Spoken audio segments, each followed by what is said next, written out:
So hi everyone, how are you. तो आज हम लोग करने वाले हैं हिस्ट्री का chapter 4, second phase of the Indian national movement. तो सबसे पहले आता है पार्टीशन ऑफ बंगाल। उसमें हम पढ़ेंगे कॉजेज़ क्या थे पार्टीशन के। तो पार्टीशन जो बंगाल का हुआ उसका मेन मोटिव ये था, ब्रिटिश रूलर्स के हिसाब से इसका ये था मोटिव कि वहाँ एडमिनिस्ट्रेशन नेसेसिटी, यानी कि एडमिनिस्ट्रेशन नहीं हो पा रहा था ठीक से। बट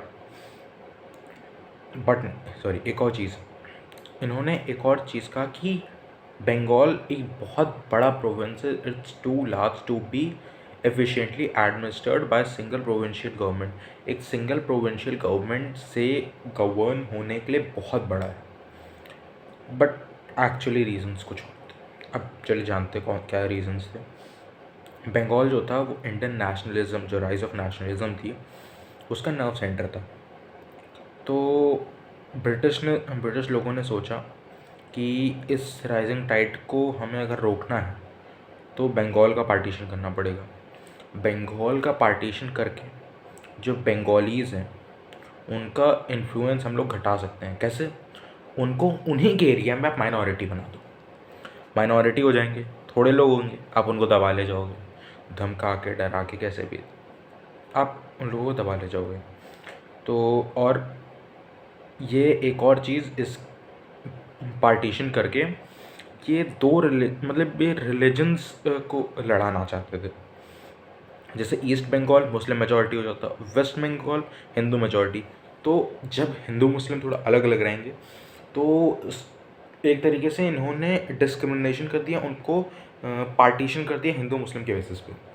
तो इससे लड़ाइयाँ बढ़ेंगी क्योंकि दोनों के दोनों अपने अपने एरिया में मेजॉरिटी हो जाएंगे। बट जैसे एक साइड हिंदू मेजॉरिटी, एक साइड मुस्लिम मेजॉरिटी, तो इससे लड़ाइयाँ काफ़ी ज़्यादा बढ़ जाएंगी, हम एक दूसरे से भाईचारे के साथ नहीं रह पाएंगे। तो कॉजेज़ में बस यही इतना मेन है, उसके बाद और कुछ नहीं है। अब सीधे असर्टिव नेशनलिस्ट के मेन ऑब्जेक्टिव्स पे।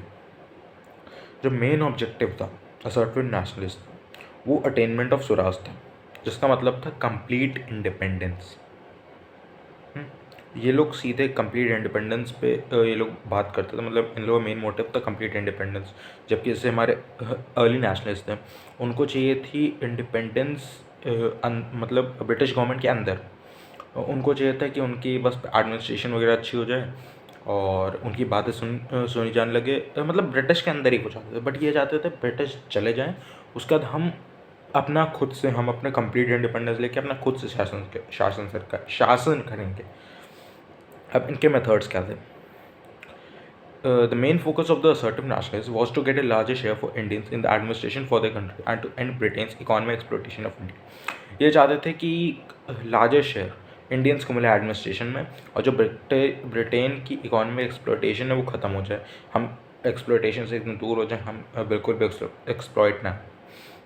सबसे जो इनका क्या कहते हैं मेथड्स थे वो कई ग्रुप्स में हैं। जब तो पहले पे आते हैं हम स्वदेशी का मतलब जो नेसेसरी आइटम्स हैं, जो भी हमारे काम के आइटम्स, जो भी नेसेसरी आइटम्स हैं, उन सबको हम अपने कंट्री में मैन्युफैक्चर करें rather than being dependent on imported goods. हम इम्पोर्टेड गुड्स जैसे आजकल हम पहनते हैं लेवाइज वगैरह के कपड़े पहनते हैं, उसकी जगह हम स्वदेशी अपनाएं, यानी कि अपनी कंट्री में हम मैन्युफैक्चर करें, अपनी कंट्री की कंपनी हो, उसमें अपनी कंट्री को मैन्युफैक्चर करें और अपने ही गुड्स पे डिपेंडेंट हो rather than being dependent on any other और एनी आउटसाइड इम्पोर्टेड गुड्स।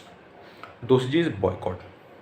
अब आप स्वदेशी अपनाओगे तो आप बाहर की कंपनीज, बाहर के गुड्स को बॉयकॉट कर रहे हो। तो बॉयकॉट और swadeshi these are two sides of the same coin, मतलब एक ही सिक्के के दो पहलू हैं, हेड्स और टेल्स जिसे होता है, दो साइड्स। अगर आप स्वदेशी अपनाओगे तो आप बॉयकॉट करोगे फॉरेन गुड्स को, या फिर आप बॉयकॉट करोगे फॉरेन गुड्स को तो आपको स्वदेशी ही अपनाना पड़ेगा, वरना यूज़ क्या करोगे?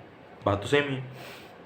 और इससे एक और चीज़ होगी, बॉयकॉट करने से, स्वदेशी अपनाने से हम जो हमारे इंडियन से, जो हमारी कंट्री के लोग हैं, उनको एम्प्लॉयमेंट की अपॉर्चुनिटीज़ उनके लिए बहुत ज़्यादा आएंगी, ज़्यादा से ज़्यादा यहाँ इंडस्ट्रीज़ ग्रो होंगी, ज़्यादा लोग एम्प्लॉयमेंट मिलेगी, हमारी डेवलपमेंट ज़्यादा होगी। और उसके बाद फिर national education. National scheme of education was planned, which was to replace that of the government-controlled universities and colleges. जो गवर्नमेंट कॉलेजेस और यूनिवर्सिटीज़ उनको रिप्लेस करने के लिए हम न्यू नेशनल स्कीम एजुकेशन की जो वो प्लान हो चुकी थी. और the national certain nationalist tried to enlist the students in their service. वो सर्टेन नेशनलिस्ट स्टूडेंट्स को एनलिस्ट करना चाहते थे उनके सर्विस में. बंगाल नेशनल कॉलेज वो सेटअप. बंगाल नेशनल कॉलेज और पचैयप्पन नेशनल कॉलेज सेटअप हुए थे. उसके बाद फिर अब आते हैं passive resistance. The assertive leaders believed in adopting the policy of non violent resistance and vigorous political action to achieve the aims. जो असर्टिव लीडर्स थे वो बिलीव करते थे नॉन वायलेंट रेजिस्टेंस, यानी कि एक तरीके से अहिंसा का रास्ता अपनाना और विगरस पॉलिटिकल एक्शन, ताकि वो अपने एम्स को अचीव कर सकें. पॉलिटिकल एक्शन जैसे प्रोटेस्ट वगैरह हो गया, उसे हम अपने मतलब एक तरीके से थोड़ा भड़काऊ तरीके से, बट अहिंसा. फिर revivalism. Assertive nationalism reviewed self respect revived self-respect by referring to India's past glory. The leaders planned the national movement on people's religious beliefs. They revived the Shivaji festival. The assertive nationalists, Chandragupta, Vikramaditya, Rana Pratap and Shivaji as national heroes, whose memory could inspire the masses to fight their country. Assertive nationalist जो थे वो हमारे self respect को revive करते थे.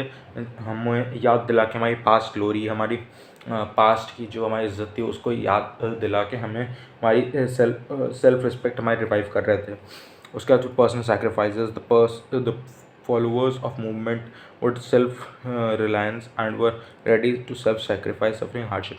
हमारे जो assertive nationalist थे वो तैयार थे अपने आप को सैक्रिफाइस करने के लिए, सफरिंग के लिए, और जितनी भी हार्डशिप्स उन लोगों को फेस करनी पड़ती थी. अब अर्ली नेशनलिस्ट और असर्टिव नेशनलिस्ट में डिफरेंस. जो अर्ली नेशनलिस्ट थे वो अचीव करना चाहते थे self government and they strove for autonomy within the empire and not for absolute independence. Mark this word, not for absolute independence. जो early nationalist थे वो अचीव करना चाहते थे सेल्फ गवर्नमेंट, और मतलब ब्रिटिश गवर्नमेंट के अंडर वो लोग सेल्फ गवर्नमेंट अचीव करना चाहते हैं. मतलब ब्रिटिश रहें लेकिन हम अपने आप को रूल करें, और एब्सोल्यूट इंडिपेंडेंस की वो बात नहीं करते. जबकि assertive nationalist am nothing less than Swaraj. Swaraj से नीचे हमें बात ही नहीं करनी. असर्टिव नेशनलिस्ट की यही बात थी कि हमें स्वराज से नीचे बात ही नहीं करनी. तुम्हें रहना ही नहीं है, भागो यहाँ से, हमें तुम्हारे साथ रहना ही नहीं, हमें स्वराज से नीचे बात ही नहीं करनी. Early nationalist believe in constitutional methods work with in the framework of law. जो अर्ली नेशनलिस्ट थे वो लॉ के अंदर लीगल तरीके को अपनाने पे बिलीव करते थे, कॉन्स्टिट्यूशनल मेथड्स को अपनाते थे. लेकिन असर्टिव नेशनलिस्ट असर्टिव थे अप्रोच में. बाहर में जाए रूल, हमें चाहिए तो चाहिए. The early nationalists held good positions under the British government. उन लोगों की अच्छी खासी पोजिशंस वो लोग उन लोगों थी, जैसे कि ICS थे हमारे सुरेंद्र नाथ बैनर्जी हमारे ICS ऑफिसर थे. उसके बाद फिर why assertive nationalist denounce British rule and defied it. इन्होंने असर्टिव नेशनलिस्ट ने ब्रिटिश रूल को डिनाउंस कर दिया था, मना कर दिया था, नहीं हम नहीं अपनाएंगे आपको. उसके बाद फिर अर्ली नेशनलिस्ट जो थे उनको फेथ था कि हाँ ब्रिटिश एक सेंस ऑफ जस्टिस करेंगे, फेयर प्ले करेंगे, हम लोग बीच में जस्टिस करेंगे. लेकिन असर्टिव नेशनलिस्ट ने रिजेक्ट कर दिया था British rule and held responsible for poverty of Indian people. वो उन्होंने ब्रिटिश रूल को पूरा रिजेक्ट कर दिया था. उन्होंने कहा था कि जितनी भी पॉवर्टी इंडियन पीपल में जितनी भी पॉवर्टी, जितनी भी भुखमरी हो रही है, सब के जिम्मेदार सिर्फ और सिर्फ ब्रिटिश हैं. Now let's come to leaders of assertive nationalism. Bal Gangadhar Tilak, 1856 to 1920. He is known as the father of assertive nationalism. देखिए, he is known as the father of assertive nationalism. Who? Bal Gangadhar Tilak. Was the father of Indian nationalism? Who? That Surendra Nath Banerjee. दोनों में difference है ये assertive nationalism में और वो Indian nationalism में. He played a leading role in popularizing the cult of patriotism and making the Congress movement broad-based. Deccan Education Society was founded by him under Justice Ranajay's guidance. इन्होंने Deccan education society के founder थे ये. Justice Ranade के guidance में इन्होंने एक society setup की थी. इन्होंने एक इनकी जो सोसाइटी थी उसने बहुत सारे एजुकेशनल इंस्टीट्यूशंस और जैसे कि famous Fergusson college at Pune इन सब के सेटअप किया था. उसके बाद अब आ जाते हैं इनके कॉन्ट्रीब्यूशन. Demand for Swaraj. इस कॉन्ट्रीब्यूशंस में डिमांड फॉर स्वराज, ये पहले इंसान थे जिसने ओपनली डिक्लेयर किया कि मुझे स्वराज के लिए. And he said Swaraj is my birth right and I shall have it. देखो स्वराज मांगने के लिए कांग्रेस के प्लेटफॉर्म से, हमने अर्ली नेशनलिज्म में देखा कि उसमें कांग्रेस प्लेटफॉर्म से वो लोग रिस्पॉन्सिबल थे स्वराज मांगने के लिए. बट ओपनली डिक्लेयर करना डिमांड ऑफ स्वराज, उस was responsible for that Bal Gangadhar Tilak. He was the first nationalist leader who sought close contact with the masses. इन्होंने बहुत सारे लाठी क्लब्स खोले थे, फिज़िकल ट्रेनिंग अकेडमीज़, अखाड़ास, ताकि मतलब ये चाहते थे कि हम लोग फिज़िकली बहुत स्ट्रॉन्ग रहें, ताकि हम किसी से भी लड़ सकें, हम ब्रिटिश लोगों से लड़ सकें, और हमें फिज़िकली बहुत ज़्यादा स्ट्रॉन्ग होना चाहिए. He preached nationalism using traditional religious festivals like Ganpati festival to propagate nationalist ideas through songs and speeches. He glorified Shivaji and started the Shivaji festival to encourage young Maharashtrians. इन्होंने जो traditional religious festivals थे, जैसे महाराष्ट्र में Ganpati festival बहुत ज़्यादा famous है, तो उसका इनका आइडिया देखे, इन्होंने उसकी हेल्प लेके वहाँ पे स्पीचेस देके, वहाँ पे लोगों को इनकरेज करके, शिवाजी फेस्टिवल, इन सब की हेल्प से लोगों को, महाराष्ट्रियंस को इनकरेज किया कि चलो लड़ो उसके लिए, स्वराज के लिए, हमें स्वराज चाहिए. लोगों को उसमें मोटिवेट किया इन्होंने उन फेस्टिवल्स में भी, क्योंकि ये लोग जानते थे कि फेस्टिवल्स में लोग, मतलब उस समय लोग दिमाग से नहीं, उस समय लोग इमोशन से सोचते हैं. और उस समय आप एक भीड़ को, अगर आपने अच्छी खासी भीड़ है, आपने अच्छी स्पीच देके उनको मोटिवेट कर लिया, तो वो करने के लिए तैयार हो जाते. He wrote 2 well known books, Gita Rahasya, the Arctic home of the Vedas. इन्होंने 2 किताबें लिखी, गीता रहस्य और the Arctic home of the. Established Home Rule League.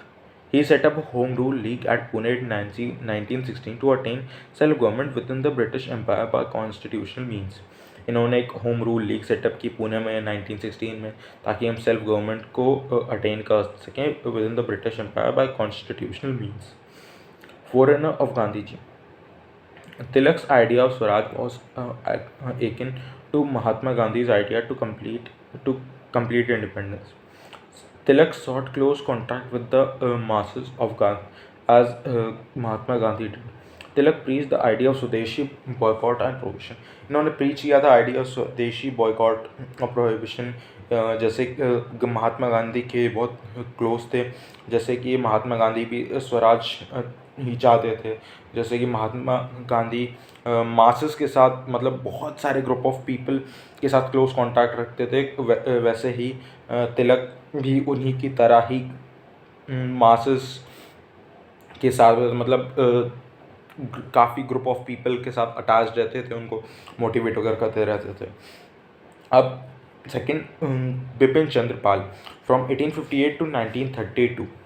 Bipin Chandra is known as the father of revolutionary thought in India. इनको father of revolutionary thought in India भी कहा जाता है. इनके contributions, his role as journalist. As a journalist worked for Bengal Public Opinion, the Tribune and New India. ये कई सारे जगह वर्क किए थे, जैसे बंगाल पब्लिक ओपिनियन, ट्रिब्यून और New India as a journalist के तौर पे. ब्रिटिश गवर्नमेंट ने इनकी राइटिंग्स जो थी, इनको सेडिशियस पाया, तो ही वॉज रिक्वायर्ड, मतलब इनकी राइटिंग्स को काफ़ी अच्छा देखा कि ये बहुत अच्छा लिखते हैं, तो उन लोगों ने इनको कहा कि आप अरविंदो घोष के बारे में कुछ लिखिए, और इन्होंने वो मना कर दिया। मतलब अरविंदो घोष कोई रहे होंगे, उनके बारे में काफ़ी अच्छा लिखने को कहा था, बट इन्होंने मना कर दिया, जिसकी वजह से इनको अरेस्ट कर लिया गया और 6 महीने की इनको जेल भी हुई थी। National education, Bipin Chandra wanted national education to be the basis of freedom movement. ये चाहते थे कि जो नेशनल एजुकेशन हो वो बेसिस ऑफ फ्रीडम मूवमेंट हो। Social and economic reforms. Bipin Chandra Pal wanted to remove social and economic evils of the society. For this he made efforts. वो social और economic evils को society हटाना चाहते थे, जिसके लिए उन्होंने विडो रीमैरिज को काफ़ी विडो रीमैरिज पे काफ़ी इन्होंने काम किया। He advocated widow remarriage. He stress the need to develop indigenous industries. इन्होंने इंडस्ट्रीज़ को बढ़ाने के लिए इंडिया में बहुत काम किया। ये चाहते थे इंडिया में बहुत सारी इंडस्ट्रीज़ हों। ये अपोज द कास्ट सिस्टम। इन्होंने कास्ट सिस्टम के काफ़ी विरोध थे। एजुकेटिंग विमेन ही बिल। इन्होंने बहुत सारे वुमेंस को एजुकेट करने के लिए इन्होंने काफ़ी काम किया। He demanded 48 hours of work in a week and an increase in wages. ये इन्होंने डिमांड किया था 48 आवर्स ऑफ वीक, एक हफ्ते में 48 hours of work in a week. Lala Lajpat Rai, very famous personality, also known as Punjab Kesari और शेर पंजाब। ही वॉज, वो Arya Samaj movement से काफ़ी ज़्यादा इन्फ्लुएंस थे। इन्होंने वर्कर्स को बहुत सपोर्ट करते थे मूवमेंट्स में, और ये first president of All India Trade Union के, he was the first president of All India Trade Union. ये ऑल इंडिया ट्रेड यूनियन के फर्स्ट प्रेसिडेंट भी बने। First Indian to link imperialism with capitalism. ये first Indian थे जिसने imperialism और capitalism को लिंक किया। 1920 नेशनल कांग्रेस के प्रेसिडेंट के तौर पे भी ये इलेक्ट हुए। इनको अरेस्ट भी कर लिया गया था 1922 में कई लीडर्स के साथ, लेकिन जी जैसे ही निकले तैसे इन्होंने मोतीलाल नेहरू और उनकी स्वराज पार्टी को ज्वाइन कर लिया। अब इनकी कॉन्ट्रीब्यूशंस पे आते हैं मेन चीज़ पे। Educationist and a forceful writer. He started इन्होंने एक मैगज़ीन स्टार्ट की, यंग इंडिया, ताकि ये अटेनमेंट ऑफ स्वराज के मैसेज को फैला सके इंडिया में। मतलब स्वराज को अपनाने के मैसेज को पूरे इंडिया में फैला सके हर इंसान से। ही इनकी पब्लिकेशंस थी जैसे कि call to young India, England step to India, political future of India, ये सब इन्होंने काफ़ी ज़्यादा पब्लिसाइज़ किया था, काफ़ी ज़्यादा लिखा था इनकी magazine. Lala Lajpat Rai founded Punjabi Vande Mataram and people. He also wrote a book. इन्होंने एक नेशनल एजुकेशन पे एक बुक भी लिखी थी, सोशल रिफॉर्मर। ये आर्य समाज मूवमेंट से एसोसिएटेड थे। ये चाहते थे ताकि कि डीएवी कॉलेज जो कि लाहौर पे, उसके एक्सपेंशन में भी political work outside India. When he went to America he joined the Ghadar party there. जब ये अमेरिका गए तो इन्होंने वहाँ की गदर पार्टी को ज्वाइन कर लिया। While leading a procession at Lahore against Simon commission he was injured. ये लाठी चार्ज में इंजर्ड हो गए थे साइमन कमीशन का, जब ये प्रोसेशन चला रहे थे लाहौर में, और जिसकी वजह से इनकी डेथ भी हो गई। तो इसी के साथ ये चैप्टर ख़त्म होता है। अब जैसे कि हमारा एग्ज़ाम्स आ रहे हैं तो हम दूसरे चैप्टर शुरू करेंगे। तो मुस्लिम लीग। अब मुस्लिम लीग में क्या है, कोर्स में बहुत ज़्यादा कुछ नहीं है। सबसे पहले एरा फॉर्मेशन का फॉर्म हुई थी 1906 में, फर्स्ट सेशन भी 1906 में ही हुआ। और प्रेसिडेंट कौन था? नवाब सलीमुल्लाह ऑफ ढाका। ये चीज़ प्लीज़, नवाब सलीमुल्लाह ऑफ ढाका, ये ऑफ ढाका, ये it's a very important line. ये एक तरीके का कीवर्ड भी कह सकते हैं, हमने जैसे भी बताया है कि इसको लिखना काफ़ी इंपॉर्टेंट है। अब सबसे पहले आ जाते हैं मुस्लिम लीग के ऑब्जेक्टिव्स पे। AIIMS and objective of Muslim league. Muslim league का सबसे पहला ये था कि जो मुस्लिम्स ऑफ इंडिया हैं और जो ब्रिटिश गवर्नमेंट के बीच में जो मिसकंसेप्शंस है और जो इंटेंशन ऑफ गवर्नमेंट है, ब्रिटिश गवर्नमेंट, वो सबको क्लियर करना। मतलब बीच में कोई भी मिथ ना रहे, सबके बीच में ट्रांसपेरेंसी रहे। और जो मुस्लिम्स के पॉलिटिकल राइट्स हैं और जो इंटरेस्ट हैं उनको बचा के रखें। मुस्लिम्स के जो आस्पिरेशन, जो भी उनकी नीड्स थी, जो भी उनकी राइट्स थे, उन सबको बचा के रखें, गवर्नमेंट के आके रखें। और जो राइज ऑफ फीलिंग्स थी of hostility, prevent the rise of feelings of hostility between Muslims of India and other communities. जो दूसरी कम्युनिटीज़ और मुस्लिम्स इंडियन थी, उन सब के बीच में जो फीलिंग्स ऑफ हॉस्टिलिटी उनको बचाए रखें। बस इसमें 3 ही लाइन से, but objectives of Muslim league ये बहुत ही इम्पॉर्टेंट पैरा है। इसको प्लीज़ लर्न कर लीजिएगा क्योंकि ये आ सकता है। बाकी इसमें कुछ नहीं है, आप समझ के पता कर सकते हो। उसके बाद फिर सिग्निफिकेंस सिग्निफिकेंस या इम्पोर्टेंस कह लो, ये भी है हमारे कोर्स में, और कुछ भी नहीं है इसके। ये ऑब्जेक्टिव है उसके अलावा, और जो मैंने 1-2 ईयर ऑफ फॉर्मेशन और वो सब पढ़ा, बस उतना ही है। Significance of Lucknow pact. Lucknow pact हुआ था, एक अग्रीमेंट था, उसके सिग्निफिकेंस या उसकी इम्पोर्टेंस हम पढ़ने जा रहे हैं। Lucknow Hindu Muslim unity, joint session सिम्बलाइज्ड Hindu Muslim unity. Joint session था, वो सिम्बलाइज करता है हमें कि हिंदू मुस्लिम यूनिटी को। Both communities agreed to compromise in some areas for the common good, and the Congress compromised on its secular character, accepting a scheme of separate electorate for Muslim. Muslim League accepted principles of election and majority as a result of this pact, and the Muslim worked together 1916-1922. अब इसकी वजह से जो हमारे हिंदू मुस्लिम थे, इन दोनों communities ने कुछ कॉम्प्रोमाइज़ किए। मतलब छोटे छोटे एरिया में अब आप यूनिटी ले रहे हो, कुछ पाने के लिए आपको कुछ खोना पड़ता है, तो थोड़ी थोड़ी किसी किसी एरिया में इन लोगों ने कॉम्प्रोमाइज़ किए, ताकि इन दोनों का सबका साथ सबका विकास, जैसे कि हम नॉर्मल लैंग्वेज में कहते हैं, दोनों का साथ में विकास हो सके कॉमन गुड के लिए। कुछ एरियाज़ में लोगों ने कॉम्प्रोमाइज़ किया, हाँ, बट जैसे कांग्रेस ने हमारे माना कि मुस्लिम लीग को हमारे एक सेपरेट इलेक्टोरेट चाहिए था अपना, वो कांग्रेस ने माना। इसकी वजह से जो हिंदू मुस्लिम थे, इन लोगों ने एक साथ वर्क किया 1916 to 1922 तक। Unity within the Congress. The Lucknow session and signing of Lucknow Pact brought about unity within the assertive nationalist and early nationalist. इसकी साइनिंग की वजह से हमारे जो असर्टिव नेशनलिस्ट और अर्ली नेशनलिस्ट थे, उन दोनों के बीच में एक unity I. Surat session of 1907, both wings of Congress session वो मूविंग इन डिफरेंट डायरेक्शंस। अब जैसे कांग्रेस की जो 2 विंग्स आप कह सकते हैं, 2 पर हिंदू मुस्लिम, जब सूरत सेशन ऑफ 1907 हुआ, उसके बाद से दोनों अलग अलग दिशा में चल रही थी, लेकिन इसके बाद दोनों एकजुट हो गई और एक दिशा में एक साथ चलने लगी। The Congress president of Lucknow session of 1916, Ambika चरण Majumdar, rightly remarked, if united Congress was buried at Surat, it was reborn at Lucknow. इन्होंने, अंबिका चरण मजुमदार ने कहा था कि अगर जो कांग्रेस है वो दफन हो गई थी सूरत में, तो उसका पुनर्जन्म हुआ है लखनऊ में। Pressure of government. अब जैसे 2-3 लोग अलग अलग, मान लो 2-3 लोग हैं, वो अलग अलग, मतलब मुद्दा सेम है उनका, लेकिन वो अलग अलग तरीके से किसी बात को कह रही हैं, तो जो इंसान सुन रहा है उस पर उतना प्रेशर नहीं पड़ेगा।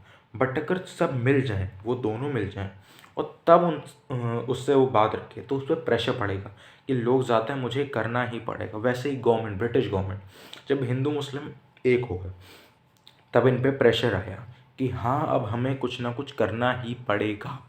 तो इस पे गवर्नमेंट पे प्रेशर हुआ, तो the unity between Congress and league and between early nationalist and assertive national became a threat to the government of India. जैसे कि मैंने कहा, असर्टिव नेशनलिस्ट, अर्ली नेशनलिस्ट एक हो गए, कांग्रेस और मुस्लिम लीग एक हो गई, तो इससे गवर्नमेंट पे बहुत ज़्यादा प्रेशर पड़ा, और जिससे ये लोग एक तरीके से क्या थ्रेट, एक तरीके से का डर भी हो गए थे गवर्नमेंट पे। Until now government had been repressing the, ये गवर्नमेंट अभी तक जो थी वो दबा दे रही थी सबको। जब भी कोई आवाज़ उठा रहा था तो उसकी आवाज़ दबा दे रही थी, लेकिन अब ये ऐसा नहीं कर सकते थे क्योंकि लोग बहुत ज़्यादा हैं, नंबर बहुत ज़्यादा है। अब आप ऐसा नहीं कर सकते, इतने लोगों को नहीं आप बैठा सकते। necessity to pacify Indians. As the First World War continued, leaders of Congress and League impressed upon the British government that the demands for constitutional reforms must not be rejected if they wished India. अब first world war चल रहा था, leader of Congress and league जो थे उन्होंने British government से कहा कि उनके डिमांड्स को आप पूरी करो, और अगर रिजेक्ट हो गई तो आप ये उम्मीद मत रखना कि हम लोग आपके साथ लॉयल रहेंगे। मतलब फर्स्ट वर्ल्ड वॉर में अगर आपको मदद चाहिए आपको अगर हमसे मदद रखनी है तो आपको हमारी डिमांड्स पूरी करनी पड़ेंगी। Government therefore felt it necessary to pacify Indians by declaration of August 20, 1917, which promised policy of gradual development of self government of Indian institution in India। इसमें कुछ नहीं था। अब ये चैप्टर भी हमारा ख़त्म हो गया, काफ़ी छोटा चैप्टर था। Now let's come to Mahatma Gandhi and the national movement. So it's one of my favourite chapter from the whole, one of नहीं, ये मेरा फेवरेट चैप्टर ये पूरी सिलेबस का, क्योंकि इसमें थोड़ा इंटरेस्टिंग चीज़ें हैं और छोटा भी थोड़ा।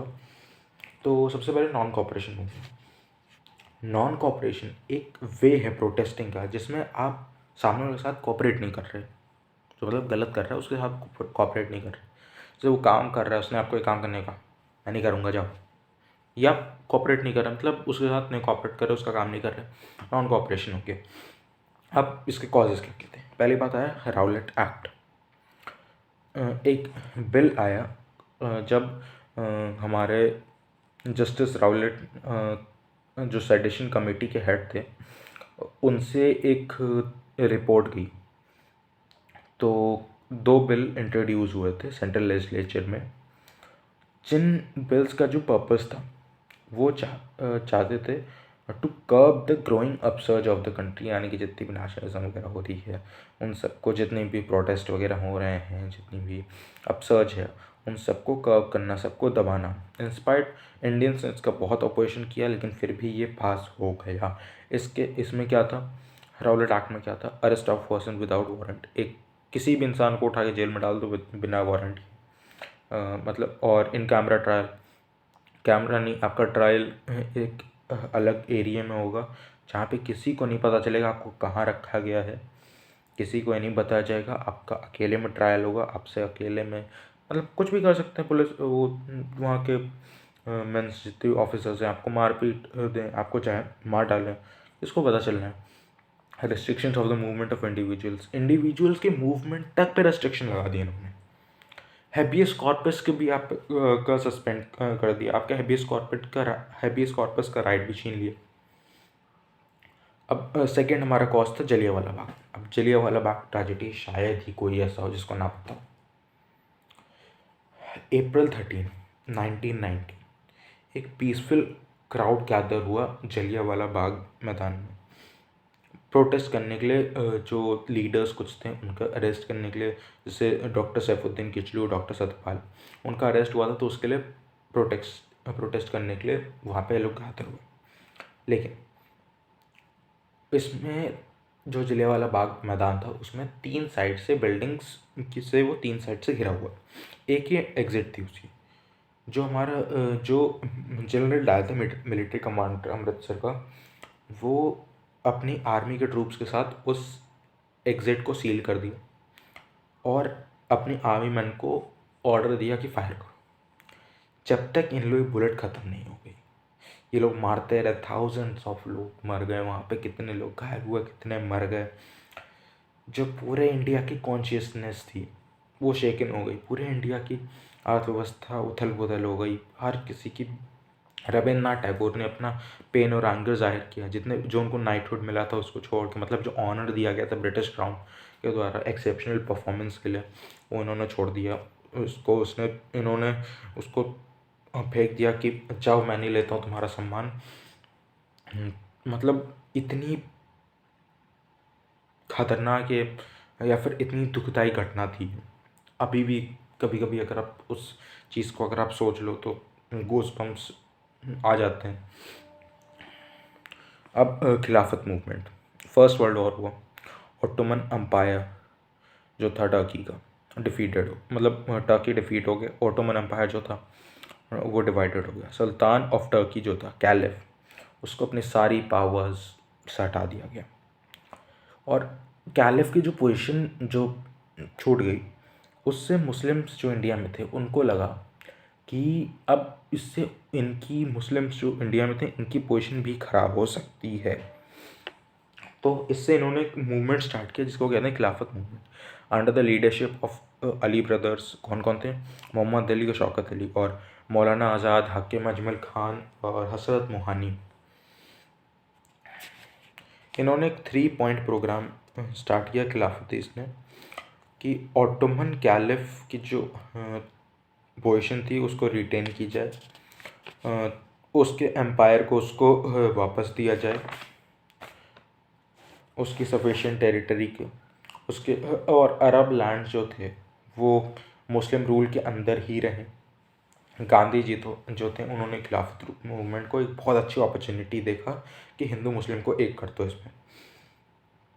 अगस्त 31, 1920 तक खिलाफत मूवमेंट नॉन कॉपरेशन मूवमेंट मर्ज हो गए और उसको कह दिया गया खिलाफत नॉन कॉपरेशन मूवमेंट। और अब ये शुरू, अब इसके बाद आते हैं objectives of non cooperation movement. Objective क्या कहते हैं?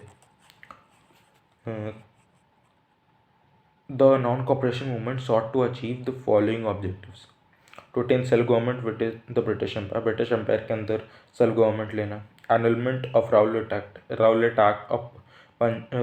एक्ट को हटाना और पंजाब रॉन्ग जो जलियांवाला बाग ट्रेजेडी जिसको पंजाब रॉन्ग भी कहते हैं उस पे उसके लिए माफ़ी मांगना, खिलाफत रॉन्ग के लिए माफ़ी मांगना मतलब उसको सही कराना, रेमेडिंग।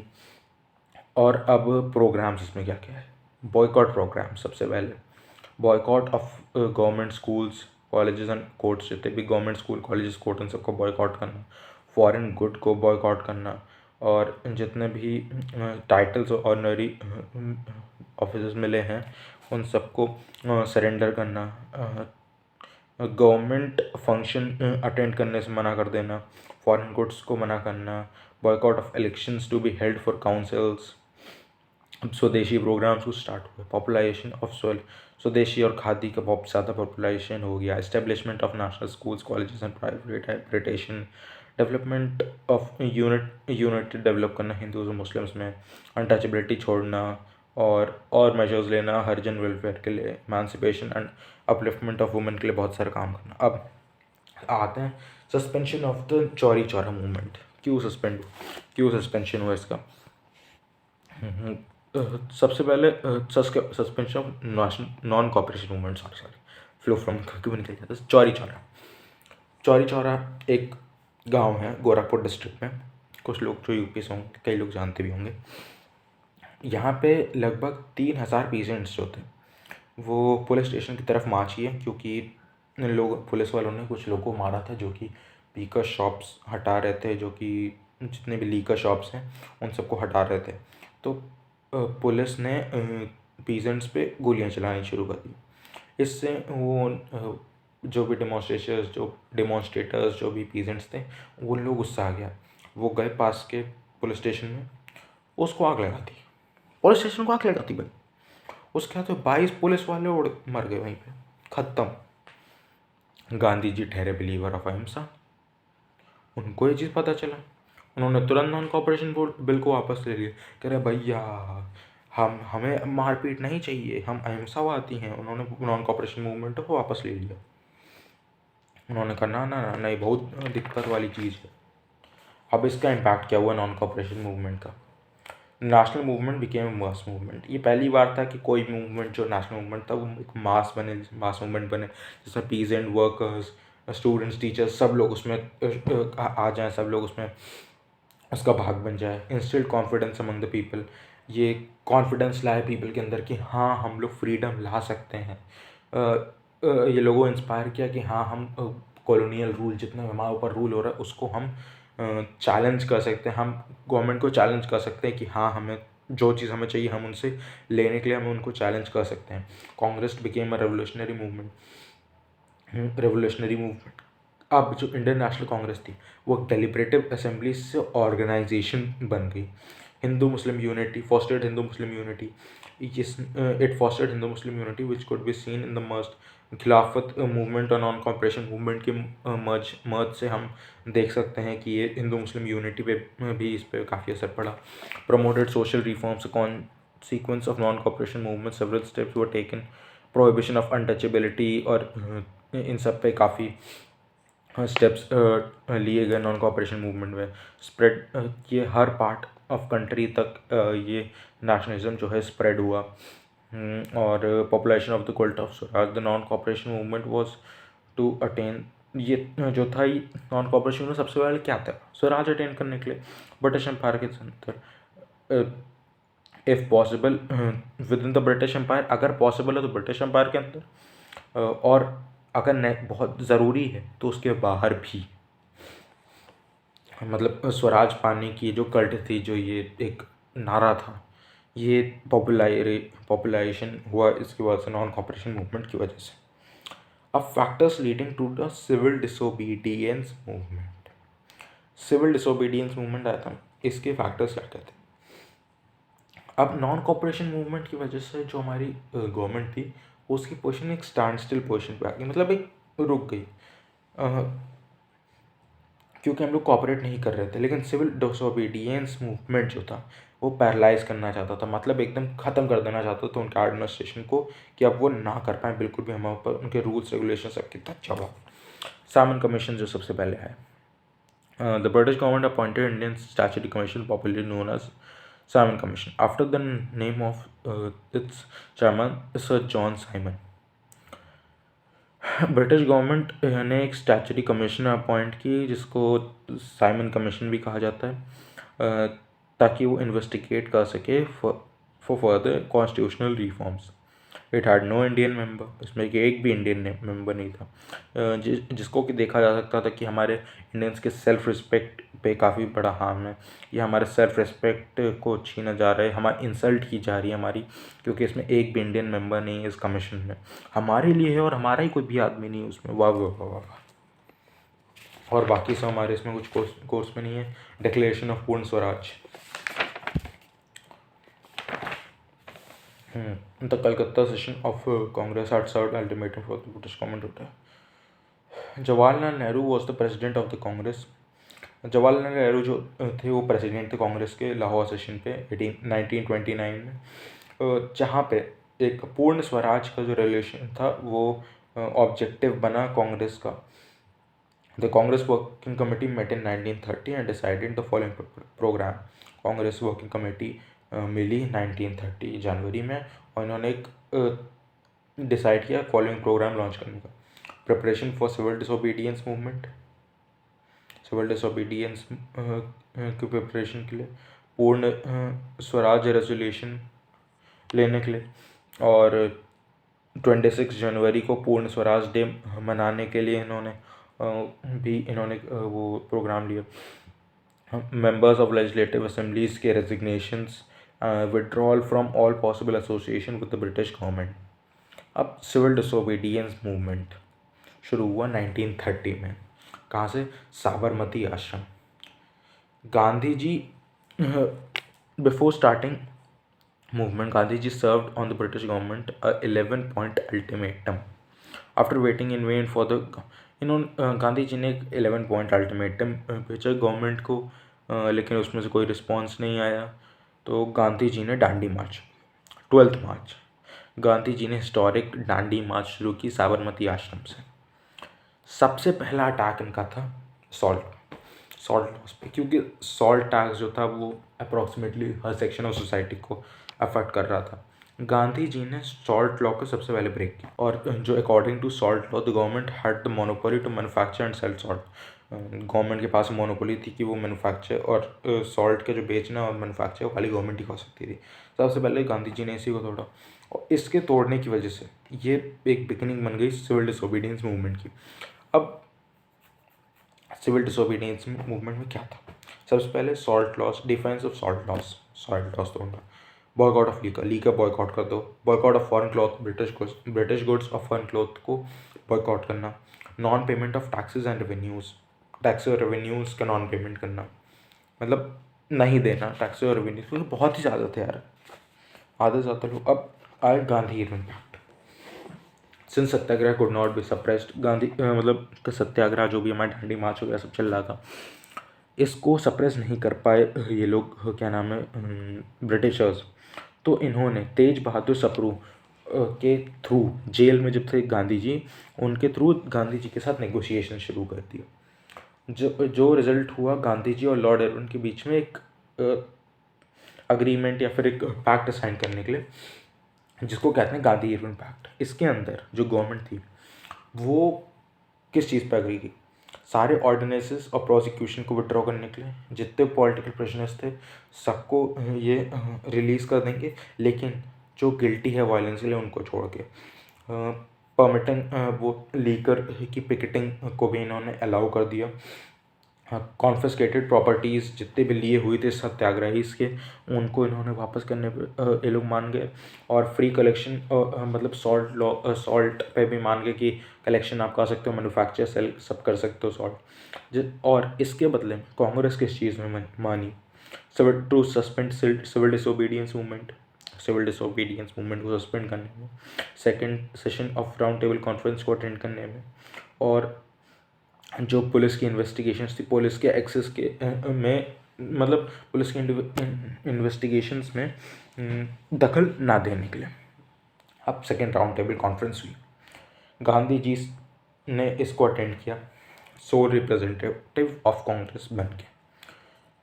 लेकिन जो कॉन्फ्रेंस थी वो सून डेडलॉक हो गई, क्योंकि माइनॉरिटी इशू की वजह से, क्योंकि मुस्लिम्स को अपना एक सेपरेट इलेक्टोरेट चाहिए था, और डिप्रेस क्लासेस को भी दिक्कतें होने लगी। Indian Christians, Anglo Indians and Europeans से काफ़ी दिक्कतें होने लगी, डेडलॉक बन गया, इसलिए इसको सस्पेंड करना पड़ा।